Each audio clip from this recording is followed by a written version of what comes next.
Yang kedua, Allah mengambil keberkatan rezeki kita dengan sebab kita meninggalkan solat. Bismillahirrahmanirrahim. Siksa bagi orang yang meninggalkan solat yang ketiga, yaitu siksa yang di dunia Allah berikan kepada orang yang meninggalkan solat. Yang ketiga ialah mengambil oleh Allah Ta'ala nama yang salih pada mukanya. Jadi siksa bagi orang yang meninggalkan solat yang ketiga, Allah mengambil nama yang salih pada mukanya. Dalam artian kata ataupun maksudnya yaitu bila mana kita melihat wajah daripada orang yang meninggalkan solat, maka tidak ada lagi bekasan daripada bekasan cahaya solat ataupun nur daripada bekasan solat. Kenapa tidak ada lagi? Karena Allah Ta'ala menyiksa dirinya dengan sebab dia meninggalkan solat. Itu yang ketiga daripada perkara adapun bagian yang pertama yang Allah berikan siksa yang di dunia itu yang ketiga. Jadi bila mana kita meninggalkan solat, jadi Allah menyiksa kita, yaitu cahaya yang ada pada muka, cahaya yang ada pada wajah kita tidak ada lagi, yaitu cahaya daripada cahaya solat.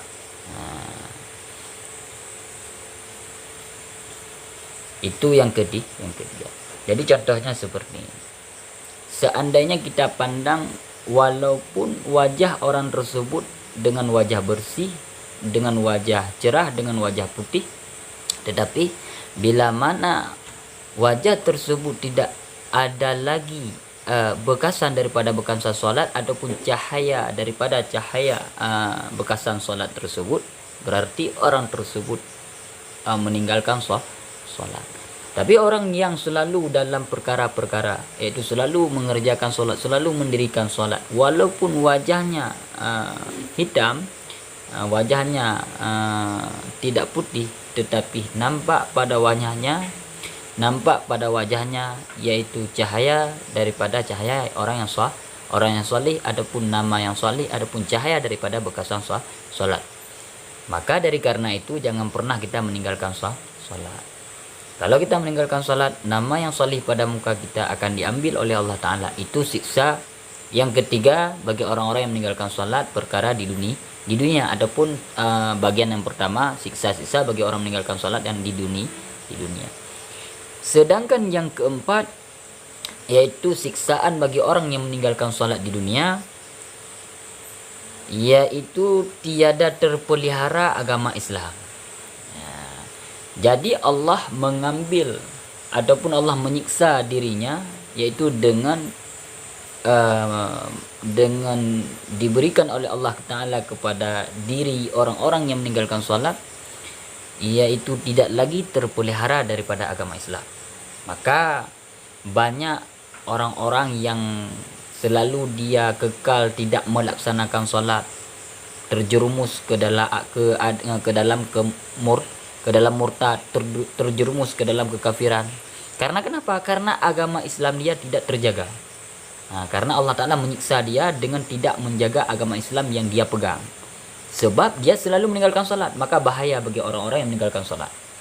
Perkara yang paling bahaya di dunia ini yaitu kewajiban yang kita laksanakan, yaitu salat 5 waktu. Kalau kita meninggalkan salat 5 waktu, salah satu daripada siksaan orang-orang yang meninggalkan salat, Allah Ta'ala tidak menjaga dia. Allah Ta'ala tidak lagi menjaga agama Islam dia. Yaitu tidak terpelihara agama Islam dia karena dia meninggalkan salat. Maka banyak sekali terjadi kemurtadan, murtad ataupun masuk ke dalam agama kafir. Karena dia meninggalkan salat. Itu yang keempat, siksa bagi orang meninggalkan salat di dunia. Ada 6 perkara. Yang kelima, Allah Ta'ala menyiksa bagi orang yang meninggalkan salat, yaitu yang kelima, yaitu tiap-tiap amal yang diamalkan di dalam dunia daripada segala amal kebajikan tiada diberi pahala atasnya. Jadi orang yang meninggalkan solat, Allah Ta'ala menyiksa orang tersebut apapun amalan kebaikan yang dikerjakan oleh orang tersebut yang di luar daripada solat, maka Allah Ta'ala tidak memberikan pahala. Kenapa Allah tidak memberikan pahala? Karena dia meninggalkan solat. Maka jangan pernah kita tinggalkan solat. Itu adalah salah satu siksaan bagi orang meninggalkan solat. Yang kelima, siksa di dunia. Karena siksa yang di dunia kepada orang meninggalkan solat ada 6 siksaan. Yang kelima, Allah tidak akan pernah tidak memberikan pahala kepada dia. Karena kenapa tidak memberikan pahala? Itu adalah siksaan bagi orang yang meninggalkan solat. Walaupun dia mengerjakan kebaikan, walaupun dia selalu bersedekah, selalu membantu fakir dan miskin, selalu memberikan infak dan sebagainya atas nama kebaikan, Allah tidak memberikan pahala bagi dirinya. Kenapa? Karena dia meninggalkan solat. Itu salah satu daripada siksa bagi orang meninggalkan solat. Yang keenam siksa bagi orang yang meninggalkan solat. Tiada diangkat doanya oleh malaikat ke langit. Jadi orang yang meninggalkan solat, Allah berikan siksaan lagi yang keenam. Doa yang dia minta, yang dia doakan kepada Allah tidak diangkat oleh malaikat ke langit. Dalam artian kata adapun maksudnya tidak diterima. Maka kadang kita mengeluh selalu dalam keadaan kemiskinan, kita mengeluh tidak dapat pekerjaan, ataupun kita mengeluh dalam keadaan tidak ada rezeki. Kita ingin menjadi sukses, selalu berdoa dalam solat, ya Allah berikanlah aku kesuksesan, tetapi Allah tidak mengabulkan doa kita. Kenapa? Karena kita tidak mengerjakan solat, adapun tidak mendirikan solat. Itu salah satu daripada siksaan di dunia. Yang keenam, maka jangan pernah meninggalkan solat. Jadi selalu kita berdoa, ya Allah berikanlah aku kebahagiaan. Rabbana atina fid dunya hasanah. Ya Allah berikanlah aku kebahagiaan di dunia dan berikanlah aku kebahagiaan di akhirat. Wa fil akhirati hasanatan wa qina azabannar. Dan jauhkanlah aku daripada api neraka. Selalu kita berdoa kepada Allah. Tetapi doa tersebut tidak diangkat oleh malaikat ke langit. Itu salah satu daripada siksaan yang di dunia. Yang keenam, kepada orang meninggalkan salat. Maka dari karena itu, jangan pernah lagi kita meninggalkan salat bila ingin Allah Ta'ala selalu menyayangi kita dan mencintai kita. Apa yang kita inginkan, apa yang hajat kita kepada Allah, maka Allah berikan hajat tersebut. Maka ada satu pepatah kata ulama.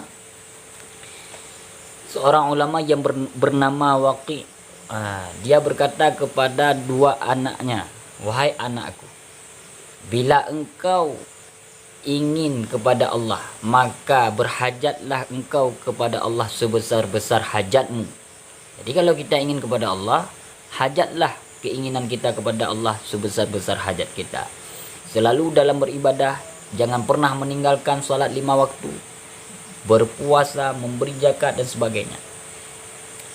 Dan berkata lagi Waqi kepada anaknya, wahai anakku, bila mana engkau ingin mengerjakan dosa, kerjakanlah dosa sesanggup engkau merasakan api neraka.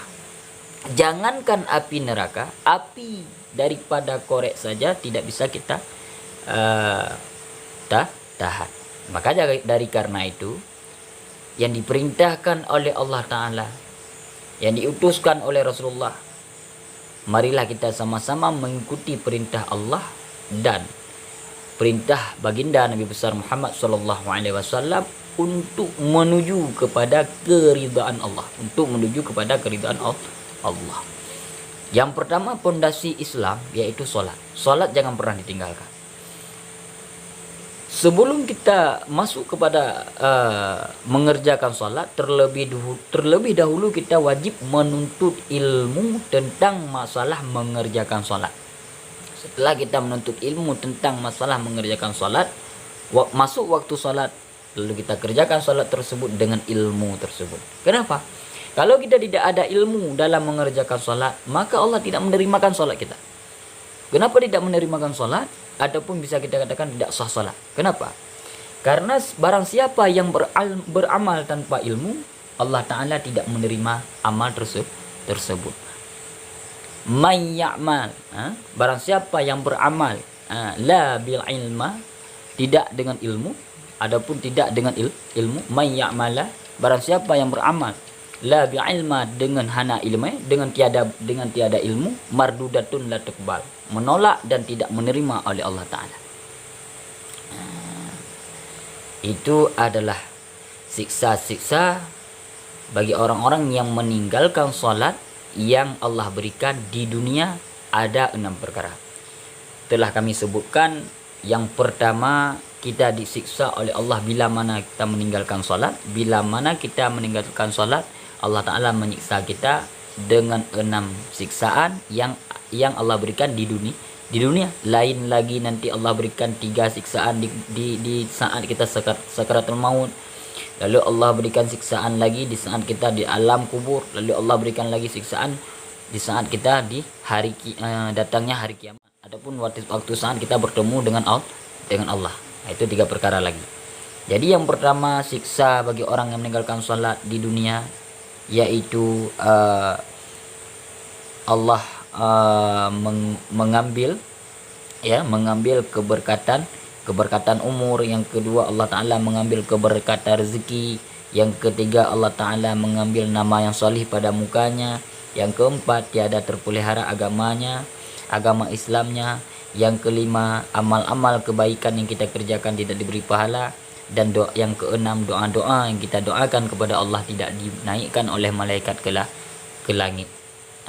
Ini adalah 6 siksaan di dunia yang Allah berikan kepada orang-orang yang meninggalkan sholat. Inna nas'aluka